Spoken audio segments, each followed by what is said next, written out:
Bosquejos Podcast, un podcast en el que cuatro amigos conversamos honestamente sobre la fe y la vida cristiana. Hoy Josué y Mauro no pueden estar, lamentablemente, así que estoy con Mati. ¿Cómo estás, Mati? Muy bien, gracias a Dios, acá a mitad de semana. Va, no tanto, no, fin de No, ya semana estamos ya. terminando. Para mí es mitad de semana siempre, así que Larguísima tu semana, un viernes.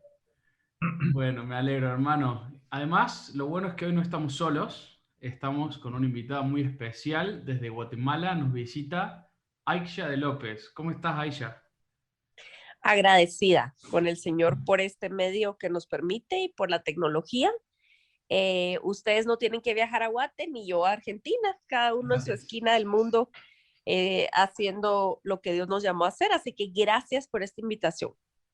Por favor, muchísimas gracias a vos por tomar este tiempo para conversar con nosotros y disponer de tu tiempo, de tus conocimientos, de la experiencia que Dios te ha permitido tener en este tema tan importante que vamos a estar compartiendo hoy. Aisha, para poder empezar, ¿por qué no te presentas vos, nos contás un poco más sobre vos, tu familia, cómo conociste al Señor? Bueno, creo que va a tener que ser un podcast de varios episodios, Sí. pero vamos a hacer un resumen, está bien. Sí. Bueno, mi nombre pues es Aisha García de López. Estoy casada con Alex desde hace 21 años. Vamos con el año. Nos casamos en el 2000. Somos papás de cuatro, dos por el milagro de la biología y dos por el milagro de la adopción. Pero mucho antes que todo eso, pues el Señor me alcanzó a mí estando, creo que mis primeros encuentros con el Señor fueron cuando yo era niña, alrededor de los, ¿qué te digo? 8, 10, 12 años.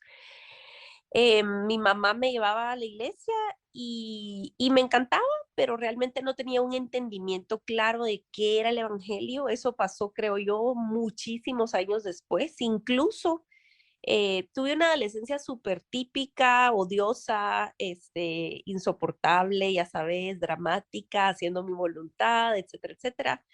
Y ahí, por ahí de los 19 años, regresé a la misma iglesia donde me congregaba cuando era niña, ya por decisión propia.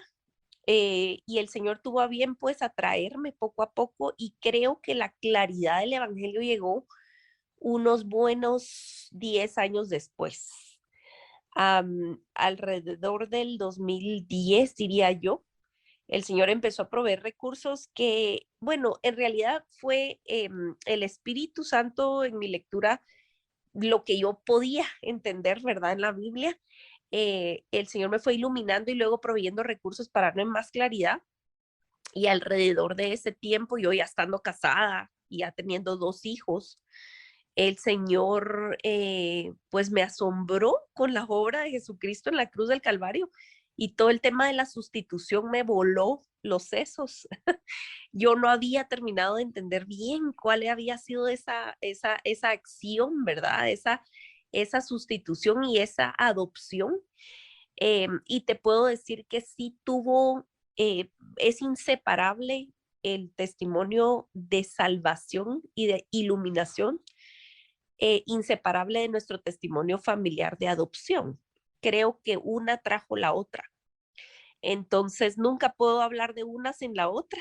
Y eso es básicamente lo que empezó a mover mi vida en otra dirección de nuestra familia, inevitablemente. Qué lindo, qué lindo. Y una pregunta un poco de la nada, pero ¿en Guatemala usan el vos, puede ser? Sí, usamos el vos mal puesto porque la mayoría de gente usa el vos combinado con el tú. Entonces dice la gente, vos vienes, o entonces es como, no, yo lo trato de usar bien, o sea, mal, bien. Ah, claro. Usamos el vos. Sí. Claro, qué lindo esa unión inesperada entre Argentina y Guatemala, digo. Sí, sí, sí, sí, sí. Ya nos contabas un poco que tenés o tienen con tu esposo dos hijos adoptados. ¿Cómo te empezás a interesar por eso? ¿Tus dos Ujú. hijos biológicos son primero que los adoptados? Así. Sí, Sí, así fue. Nosotros ya éramos papás de Ana Isabel Lenese alrededor del tiempo en donde empezamos a caminar en la posibilidad de la adopción. Ana Isabel tenía unos 10 años y Juan Marcos 8. Y entonces fíjate que el señor, bueno, mi esposo tuvo un cáncer cuando era soltero, jovencito, y pasó por una radiación, no por radiación, por quimioterapia. Si hubiera sido radiación, muy posiblemente hubiera experimentado esterilidad, pero fíjate que fue quimioterapia. De cualquier manera, yo sentí que era propio, o sea, que era prudente hablar del tema de adopción cuando éramos novios. Entonces yo saqué el tema, yo le dije una conversación así como, mira, si no pudiéramos concebir, es una convicción personal, yo siempre digo, no es pecado, no es algo que condenable, simplemente mi convicción personal era que yo no quería pasar 10 años gastando en clínicas y en asuntos y que yo sabía que era desgastante emocionalmente, yo no quería pasar 10 años en eso. Y que si al cabo de un par de años no se podía concebir biológicamente, pues entonces adoptábamos.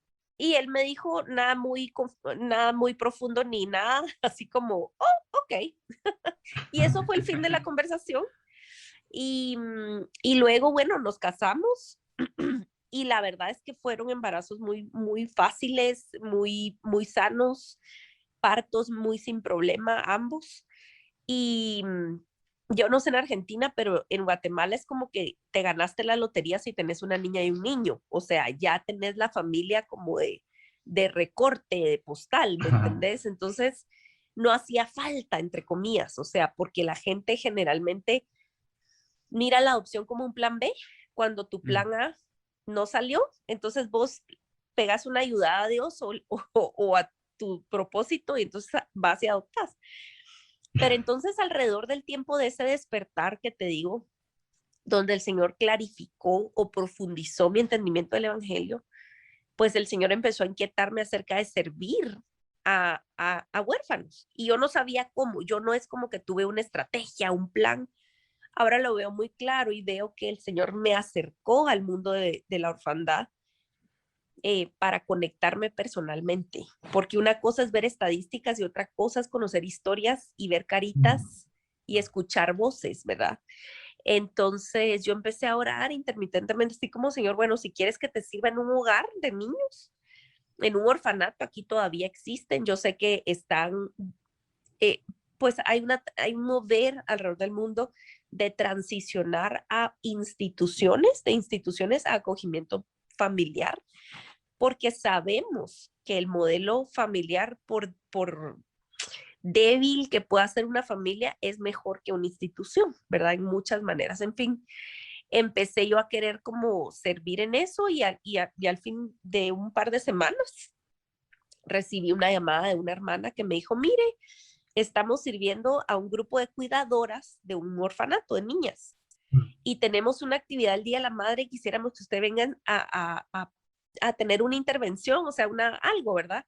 Y yo, sí, ¿verdad? Dije que sí, bien emocionada, cuelgo el teléfono y cuando cuelgo digo, ¿qué hice? O sea, ¿qué acabo de hacer? Estoy diciendo que sí para ir a un evento el Día de la Madre, a un orfanato donde las niñas no tienen a su mamá. ¿Qué les voy a decir? Oh, claro.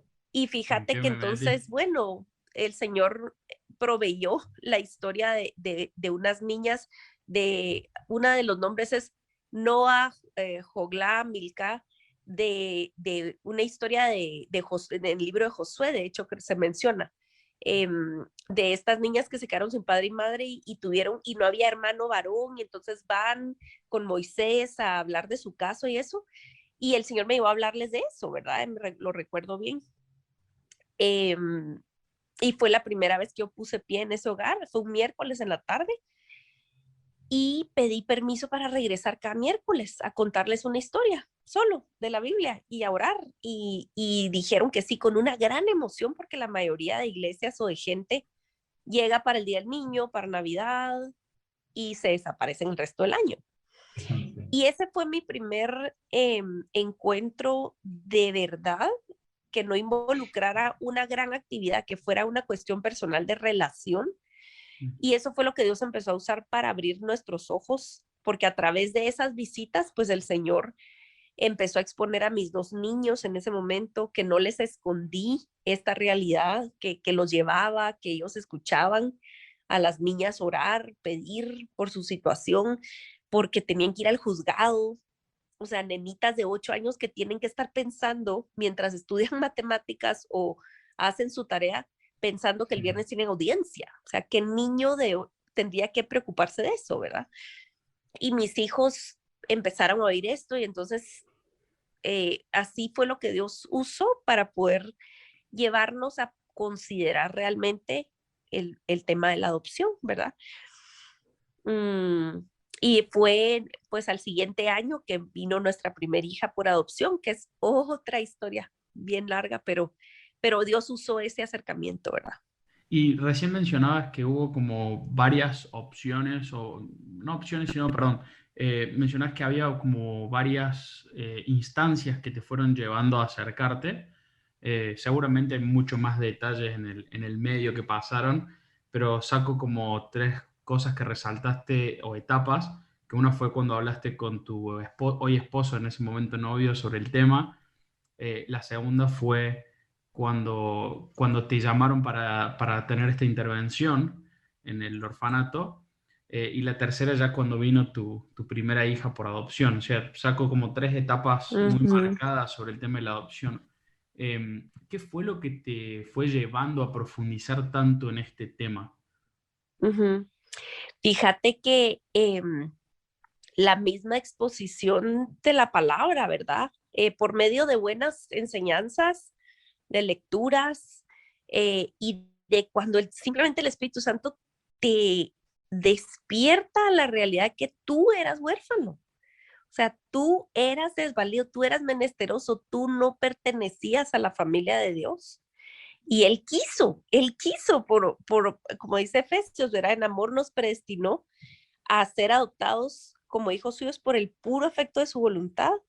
Y entre más esa realidad se mete, ¿verdad? Y como dice Tim Keller, baja al corazón, empieza a provocar. Y obviamente, digamos, no se puede sobresimplificar. El Señor es tan precioso y tierno y camina de una manera tan personal con cada uno de sus hijos que si uno es obediente y sensible, va a lidiar contigo y te va a llamar de una manera específica. No todos los cristianos son llamados a la adopción. Creo que muchos más de los que están actuando, sí, eso sí es verdad. Eso no quiero dejarlo así como, ay, somos un club como de gente exclusiva, como de santos especiales, en absoluto. O sea, créanme que yo lo estoy hablando así de verdad en la superficie. Somos salvados por gracia, un desastre con mi esposo y Dios escogió no solo salvarnos, sino llamarnos a ser papás de las dos maneras, pero en ningún momento quiero decir que es para un club pequeño y exclusivo. O sea, no reunimos cualidades especiales, simplemente sabemos que Dios nos llamó y sabemos que son muchos más los que no quieren oír esa voz, los que no quieren ser confrontados con esa carga y recibir el regalo de esa cruz. Y no solo es adoptar. Ahora, a partir de que nosotros, bueno, adoptamos, yo específicamente, dejé de hacer muchas cosas. Mi esposo en ese momento era pastor. Estamos en este momento pasando una época de transición impresionante. Algo que nunca pensamos que iba a pasar, está pasando. Mi esposo pues dejó, ¿verdad? Su labor como pastor en esa congregación y estamos entrando a otra etapa, pero él fue pastor 25 años y era una iglesia grande y todo lo que eso involucra. Para mí como esposa de pastor y en Latinoamérica, ese es otro tema, ¿verdad? Para otro bosquejos, pero Sí. es como un rol medio extraño, así como de primera dama, como de familia real, que a mí nunca, o sea, nunca me cuadró y yo no lo acepté, o sea, y la adopción marcó mucho más de que yo no estaba a bordo con esa situación porque pues escogimos, yo dije, Señor, ¿cuántas mujeres podrían llevar a cabo el ministerio de mujeres, lo de los niños en la iglesia que tienen talento, tienen incluso mayor don en la logística y muchas cosas que yo no tengo? pero ¿cuántas esposas de pastor en Latinoamérica han adoptado? Y mis hijas vinieron de 6 años, al año siguiente adoptamos otra vez a mi hija de 9 años. Entonces no eran bebés, no era una cuestión que podíamos ni siquiera esconder, porque lastimosamente dentro de la iglesia de Latinoamérica hay mucha mentira y dentro de la mentira están mentiras sobre adopciones. Entonces sabemos de casos de pastores que adoptaron y nunca han dicho nada. O sea, es así súper turbio. Y entonces yo pensé, Dios mío, si tú nos has dado esta plataforma, ¿cuántas mujeres pueden hablar acerca de esto? Quizás tú me estás llamando a dejar lo que estoy haciendo en la iglesia para poder abarcar este tema como voluntaria. Y así fue, yo me uní a la Junta Directiva de Alianza Cristiana para los Huérfanos en el 2014, principalmente, pero como voluntaria, y luego en el 2018, creo, no, en el 2016 creo yo, que fue que me uní a la Junta Directiva. Y he estado sirviendo allí desde ese tiempo. Pero sí siento una carga, pues, por el tema de dar voz a los que no tienen voz y de exponer. Y fíjate que solo es un vehículo para realmente exponer el evangelio, porque es una ilustración muy vívida de lo que Jesús hizo para que nosotros pudiéramos ser parte de su familia y ser coherederos con él. Es que es algo impresionante, ¿verdad? Sí, genial. Pero sabes que me había quedado pensando mientras vos decías que me gustó lo que dijiste de que no todos están llamados dentro de la iglesia, no todos están llamados a adoptar, pero sí muchos más de los que hoy hay, digamos. Y en esto que nombrabas acerca un poco de los prejuicios, las mentiras que hay alrededor Ujú. de la adopción, y me causa mucha extrañeza, no sé qué pensás vos, de que sea un tema tan evidente en la Biblia, como decías, ¿no? En Romanos y Efesios se habla a gran voz de la Explícito. adopción. Sí, muy Ajá. explícito. ¿Por qué crees que nos cuesta hablar del tema o por qué crees que dentro de las iglesias, no sé, Sí, fíjate que, bueno, lo abarco en mi segundo libro precisamente. Recuerdo una de las primeras veces que yo publiqué en Facebook, en ese momento creo que ni usaba otra cosa, nada más Facebook, y puse, la Navidad es cuando nuestro padre envía a nuestro hermano mayor a firmar nuestros papeles de adopción. Pero fíjate, yo sabía que yo iba a dar publicar y eso iba a ser controversial.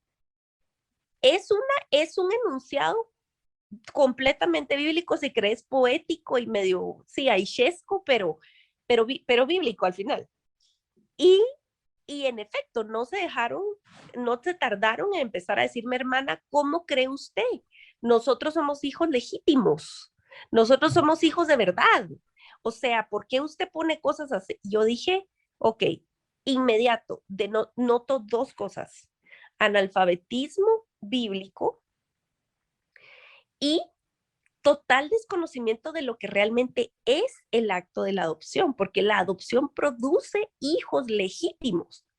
Pero pensá en que en nuestro contexto muy lleno de guerra civil, muy lleno de pobreza, muy lleno de ignorancia, eh, oías y veías mucho en nuestros pueblos gente que recogía niños y que los trataba como servidumbre, no como hijos. Entonces, en general, acoger a una criatura que no te nacía era como ser arrimado, ser alguien de segunda categoría. Entonces, culturalmente tiene una denotación, incluso, no sé en Argentina, pero en Guatemala, entre hermanos se molestan y ya sabes, aquí decimos la fregadera entre hermanos es ay, vos sos hijo del lechero, a vos te recogieron del basurero, vos sos el adoptado. O sea, esa es la ofensa entre en familia, ¿me entendés? Entonces tiene culturalmente una connotación muy negativa y de burla. Entonces, imagínate todo ese bagaje cultural. Luego vos venís al púlpito y expones claramente lo que la Biblia está diciendo, porque no es una palabra que se inventaron, o claro. sea, para que suene contemporánea. O sea, es una palabra original del texto original. Adopción. Es ofensivo, pero ves entonces que el problema regresa siempre al púlpito. El problema regresa a la poca exposición de la palabra, a la escasez amor por la verdad. Entonces, entre más expones, y por eso, de verdad, para mí es una locura todavía pensar que tengo 2 libros publicados, de verdad es una locura, pero siento que alguien tenía que escribir, no me siento autoridad en el tema, no tengo suficiente vida como para decirte, sí, o sea, mis hijos ya tienen 50 años y todo el mundo está bien o sea, estamos en pañales, mis hijos son adolescentes aún, pero teníamos necesidad de un libro que conectara, ¿me entendés? El tema muy profundo de la adopción en Cristo y cómo eso se refleja en la iglesia. Y quiero decir otra vez, de verdad, que no es imperativo que cada familia cristiana adopte, pero sí se involucre, todos podemos hacer algo. Y esto es parte de una cultura, más allá que una cultura de adopción, es una cultura que proclama vida, porque somos nosotros reflejo de nuestro creador que protege, que ama la vida. Entonces nosotros estamos llamados a hacer eso en todo su espectro. Sí, tal cual. Quería retomar algo que mencionaste en un momento acerca del propósito de la adopción. Y una de las cosas, yo estuve hojeando el libro y una de las cosas que vos mencionaste en el libro es de que, lo voy a citar textualmente, lo tengo Ujú, acá, y dijiste, uno puede escoger construir una vida de acuerdo con sus planes, pero eso es un trabajo agotador, sin tregua y sin gloria verdadera. Y vivir para el plan de Dios implica morir, no solamente tratar, sino morir. Pero lo que obtenemos a cambio es una relación viva, cálida, donde hay descanso, donde nuestro corazón de huérfano es reentrenado para confiar. Me encantó eso. ujú, Y mencionaste hace un rato sobre el tema de que la adopción a veces es un plan B, como para cumplir ujú, mi propósito. Es decir, ujú, bueno, tengo que cumplir el propósito de tener hijos, no los puedo tener de forma biológica, entonces adopto. Em, ¿qué opinión personal tenés al respecto de eso, de esa ujú, cultura de adoptar por una opción B? ¿Y cuáles serían realmente las razones correctas para adoptar? ujú. Mira, obviamente Dios es tan magnánimo, Dios es tan impresionante para cumplir su propósito y para llevar a cabo su plan que usa hasta las intenciones manchadas de nosotros. O sea, Dios es espectacular y bendito Padre Celestial que no está esperando a que vos purifiques tus motivos porque este lado de la eternidad siempre va a venir con algún átomo de maldad lo que hacemos, todo. Entonces quiero como decir ese descanso para mi propia alma y no puedo decir que yo empecé el proceso con una pureza y una pulcritud en mi alma, o sea, porque sería totalmente mentira.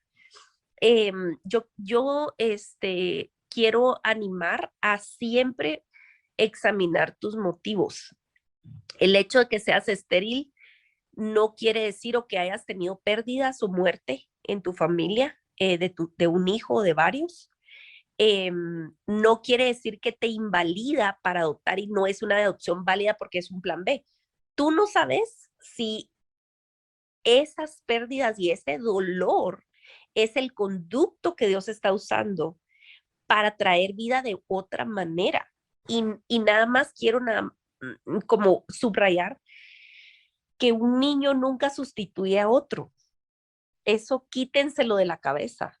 De ninguna manera una vida puede ocupar el lugar de otra vida, porque delante de Dios somos repetibles, o sea, Dios es increíblemente personal. Tenemos que comprender que cualquier relación que hace una figura anuncia, ¿verdad? Visiblemente el evangelio va a involucrar sacrificio, va a involucrar muerte al yo, va a involucrar un amor de una vía, ¿verdad? Un amor incondicional, porque refleja el carácter de Cristo. Y la adopción no es diferente. La adopción, y quiero decir la adopción, el acogimiento temporal o el acogimiento familiar, el mentoreo, que no es ninguna de esas dos cosas, es acercarte a un muchacho, a un grupo de hermanos que están institucionalizados y que no pueden ser adoptados. No hay una figura legal en tu país, en tu región, para poder traerlos a vivir contigo, pero vas a entablar una relación. Eso es mentoreo. Esas tres figuras exigen lo mismo: sacrificio, muerte a ti y amor incondicional.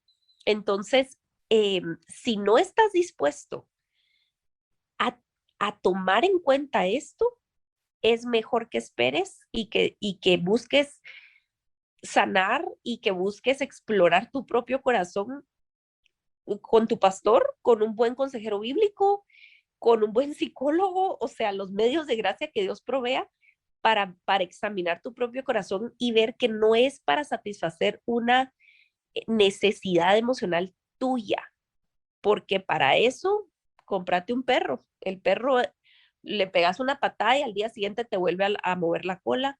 Eh, y no vamos a entrar en ese tema. Acabamos de hablar en Religión Pura acerca de mascotas, por si les interesa todo el rollo de adoptar, entre comillas, animales, y cómo denigra la adopción de seres humanos. Pero realmente creo que son cuestiones de pesar nuestro corazón delante de Dios. ¿Crees que hay alguna otra motivación que le recomendarías a una persona que no adopte bajo esta otra motivación? O, Sí, mira, yo creo que de esas se derivan otro montón, ¿verdad? Es decir, nos preguntan mucho acerca de adopción, mujeres solteras, por ejemplo, y es un tema súper debatible, súper delicado, con muchas variables, pero regresa a lo mismo. O sea, ¿querés solucionar una soledad? Eh, realmente tu identidad está enraizada en Cristo y lo que ha hecho, y esto va a ser una añadidura y realmente es un llamado a morir a ti, porque lo contrario va a ser contraproducente para ti y para el niño.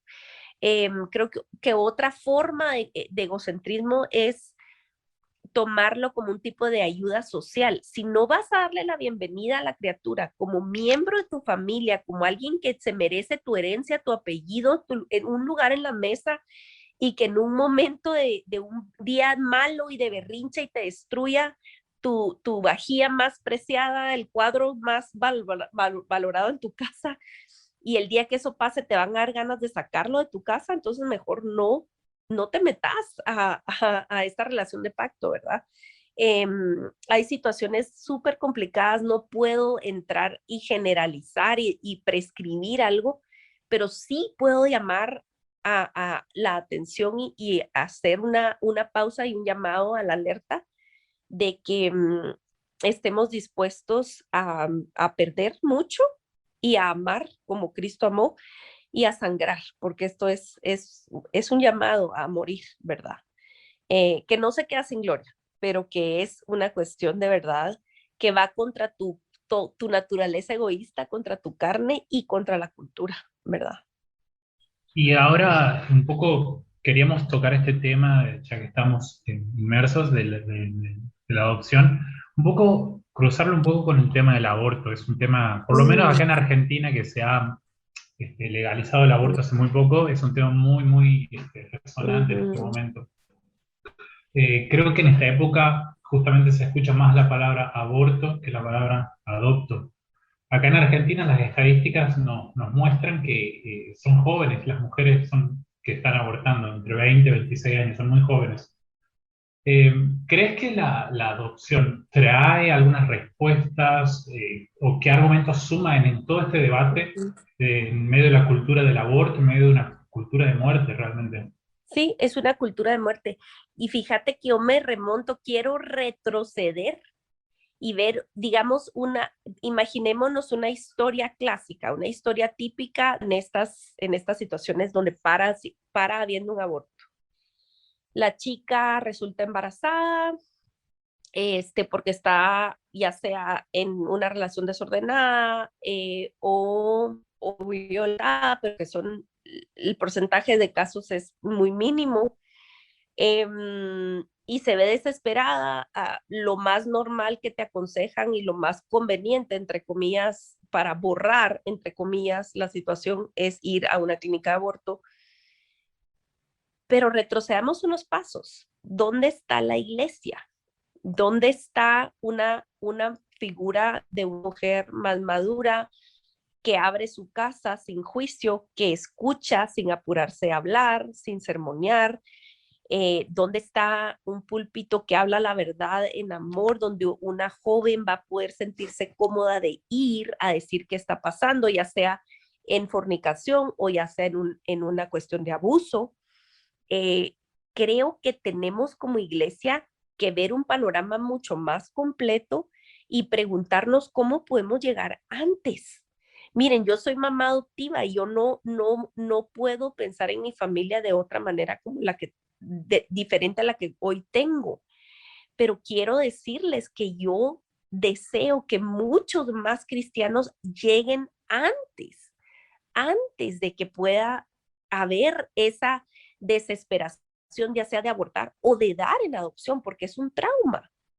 Pero quiero decir, después de acompañar y platicar con gente que ha abortado, si hubiera habido una amiga a cual correr, una casa segura con la cual a la cual ir a dar, no habría esa cantidad de abortos. Entonces, preguntémonos cómo estamos llevando el rol de familia, porque al final la iglesia no es una institución o una organización, es un organismo vivo, ¿verdad? Y necesitamos atender la necesidad incluso antes. Eh, y definitivamente eso es una cultura provida, cuando nos empezamos a proteger y amar desde siempre, o sea, desde siempre, ¿me entendés? Eh, Tiene todo que ver, todo está conectado. ¿Y crees que la adopción es la solución al aborto? En gran parte sí. Eh, la solución no puede ser, como te digo, no puede ser una píldora, porque es un problema tan complejo, tan de muchas capas, pero creo que si más mujeres están enteradas y están en contacto con comunidades donde el amor reina, estoy segura que más se atreven a dar a luz y en un caso extremo aún, dar en adopción, ¿verdad? El terror y, se esconde mucho en las mentiras, o sea, las chicas creen mi vida se acabó, nadie me va a querer, nadie me va a creer, esto es lo más fácil, esto es lo más conveniente, con esto se va a acabar el problema y todas son mentiras y el pueblo de Dios es el que tiene está comisionado, estamos comisionados para ser la bandera de la verdad. Entonces, no solo es adoptar, es acompañar para evitar incluso la separación. Sí, sí, tal cual. Como decías, hay muchas partes involucradas. Y claro, no Mm, podemos pretender que a un problema como el aborto, que sabemos que tiene muchísimas cosas por detrás, una agenda, el pecado por sobre todas las cosas, ujú, mentes distorsionadas, podamos pretender de que haya una única solución. ujú. Y ahora, yendo un poquitito más al plano personal, eh, queríamos preguntarte si podés compartirnos algunos desafíos que te han tocado vivir y enfrentar más que nada como madre adoptiva. Sé que en tu libro mencionas varios de ellos y también al final, esto lo dejo como una pica por ahí, si alguien nos está escuchando, hay un bonus track y hablas un poco sobre la madre soltera, una carta le haces directamente a una madre soltera y creo que fue muy lindo leerlo pensando en algunos ejemplos que tengo en mi cabeza. Pero podrías compartirnos desde tu perspectiva qué cosas te han costado enfrentar como madre adoptiva. Mira, primero la, la gran sorpresa, imagínate, el nivel de soberbia que tenemos o que yo tengo, que aún me sorprende mi propia maldad.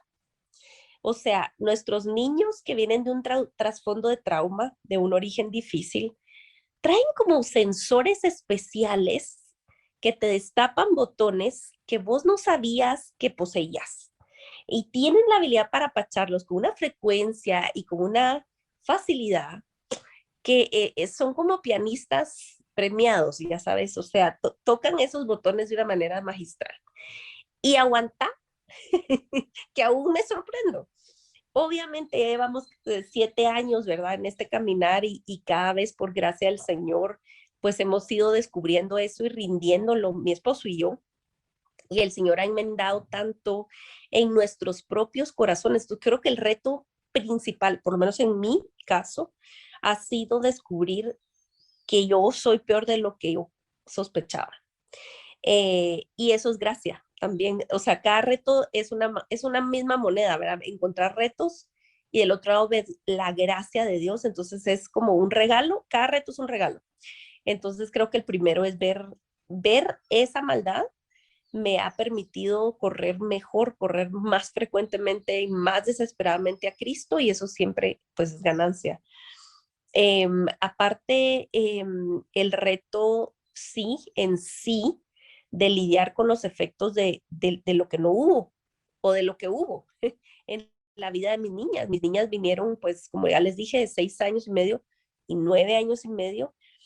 Y lo que siempre había yo escuchado es que los años más importantes de su vida son esos primeros y no estuvimos juntos. Entonces, por ratos te encuentras en una situación así de terror, donde decís, ay, ¿qué tal si no se puede más? Ya, no se, ya, ya topamos, ya estuvo y esto es lo que se puede y ya.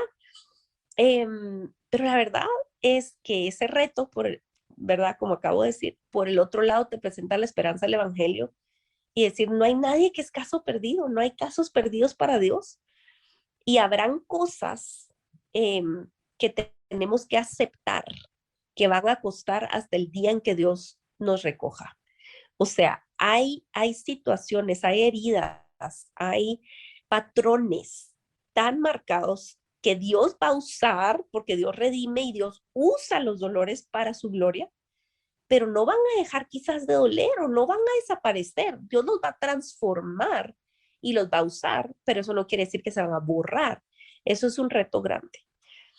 Y sí, la sociedad, te digo, creo que es un reto en general. Yo no lo he vivido, no lo hemos vivido, porque por misericordia de Dios, Dios provee una comunidad que nos ha apoyado de tal manera que yo no he experimentado soledad. Y bendito Dios, cada vez es una cultura que va creciendo en mi comunidad, en nuestra comunidad de iglesias hermanas, donde ya hay grupos de apoyo para papás. No somos expertos, pero nos acompañamos, oramos, estamos aprendiendo, leyendo. Entonces, se crea una comunidad, pero para muchas familias ha sido de mucha soledad también, mucha incomprensión alrededor, incluso de aceptación por parte de abuelos o de tíos que no entienden bien por qué estás haciendo esto, por qué te estás metiendo al lío de amar a un niño de orígenes difíciles o adolescentes, que esos son de verdad, como decimos en Guatemala, otros 20 pesos. Entonces, creo que esos serían como los más fuertes o los más frecuentes que yo notaba. Y así como te preguntamos quizás algunos desafíos, seguramente también guardas, por ahí se plantea como algo negativo, suena el desafío, algo difícil, pero me imagino que también guardas en tu corazón un montón de recuerdos hermosos Ujú. y lindos eh, que te ha tocado vivir de la misma forma que hablabas de la gracia de Dios, ¿no? Y cómo uno lo experimenta en una misma moneda, como que uno ve la falla y del otro lado ves la gracia de Dios. Pero seguramente otros momentos y cosas muy lindas que has disfrutado del beneficio Mm. de ser madre adoptiva. ¿Tenés alguno en mente, alguno que quieras compartirnos que... Oh, sí. Me encanta porque ahí Mira, te quedaste pensando, significa que hay muchísimos más. sí, Los porque desafíos fue muy sí, fácil, le respondiste el toque. ay, sí, fíjate que sí, lo que pasa es que es muy enternecedor y sí es mucho, ¿verdad?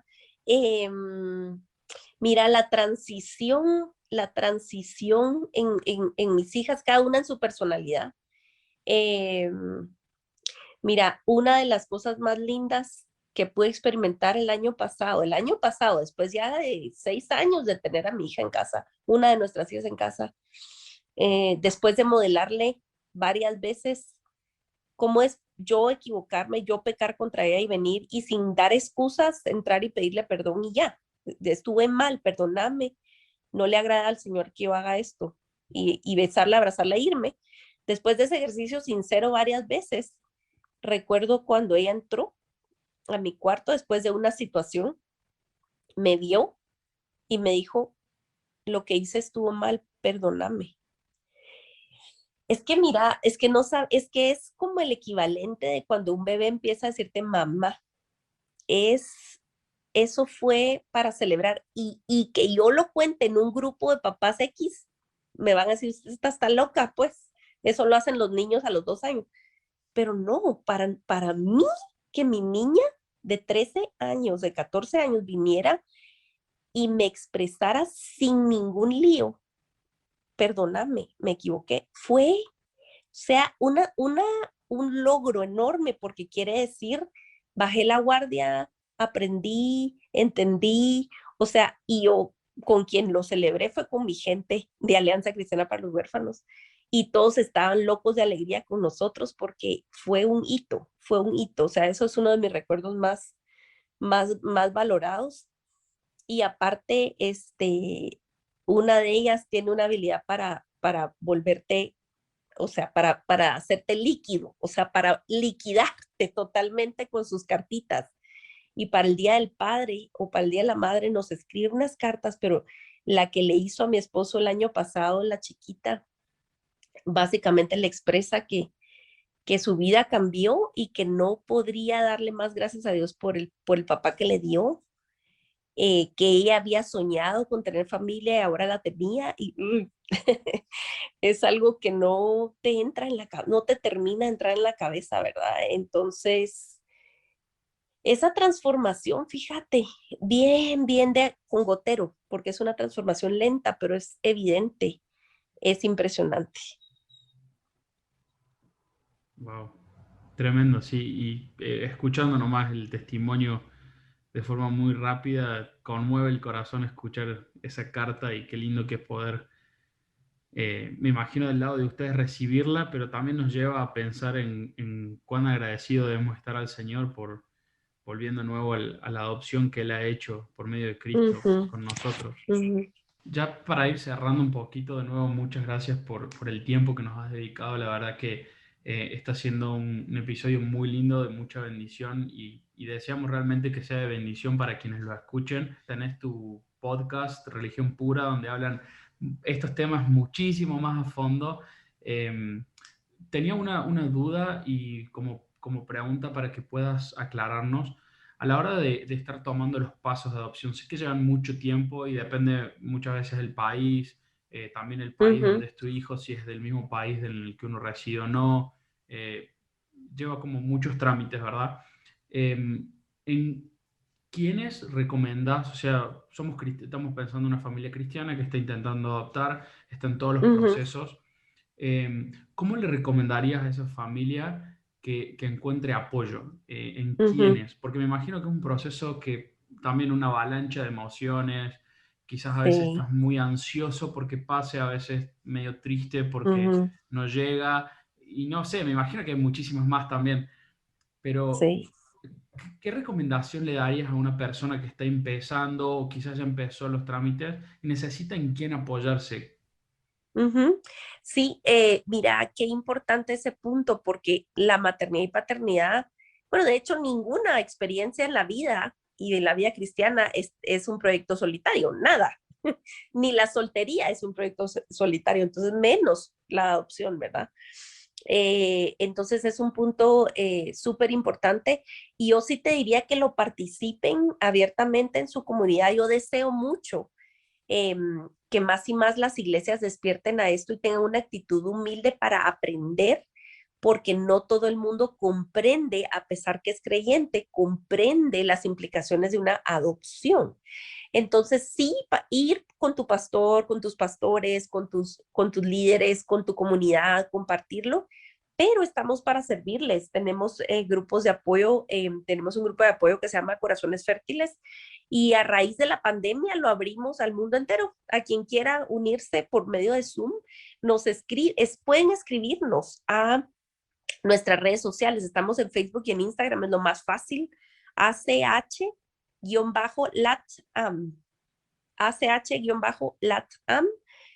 Nos escriben, nos dicen yo estoy en proceso de adopción o cogimiento temporal o lo que sea, y deseamos unirnos y nos juntamos y tenemos un chat y de repente alguien tiene una petición de oración específica o esas alegrías que te digo, pues mi hijo, hoy cambiamos por fin el apellido porque son trámites muy largos en cada país. O sea, celebramos y nos dolemos de una manera muy particular, así que si quieren unirse a ese chat, estamos para servirles y oramos que cada comunidad pueda llegar a tener su grupo allí en su ciudad. Y hay ministerios que podemos recomendarles en cada región, que Dios está pues ahí sí que fundando y desarrollando, así que busquen ese apoyo, el Señor no nos deja. Muchas gracias, Aisha. Como decíamos recién, la verdad que el tiempo, la conversación ha sido tan lindo poder escuchar. Y una de las cosas que también mencionas en tu libro, lo voy a traer, dijiste que uno se pone en marcha no porque uno quiera ponerse en marcha, sino que uno se pone en marcha porque Dios ya se puso en marcha y está obrando en nuestra vida por medio del Espíritu Santo. Y qué lindo es tener esa seguridad que el Señor está trabajando en nuestras vidas y en el caso de un padre adoptivo también en la vida de sus hijos, sabiendo que uno intercede por ellos para que el Espíritu haga una obra redentora de la misma forma que la hizo con uno, ¿no? Así que, Aisha, mil gracias por tu tiempo nuevamente, gracias por visitarnos y a todos los que nos están escuchando, muchísimas gracias por habernos escuchado hasta acá. Si este episodio te fue de bendición, te animamos a que lo puedas compartir, que lo compartas a quienes crees que también le puede ser de bendición y también te animamos a que puedas estar suscribiéndote tanto a nuestro podcast como al podcast de Aisha. Si les es de bendición el tema, Religión Pura está creando muchísimo material de bendición. Así que muchísimas gracias y hasta acá llegamos con un episodio más de Bosquejos Podcast.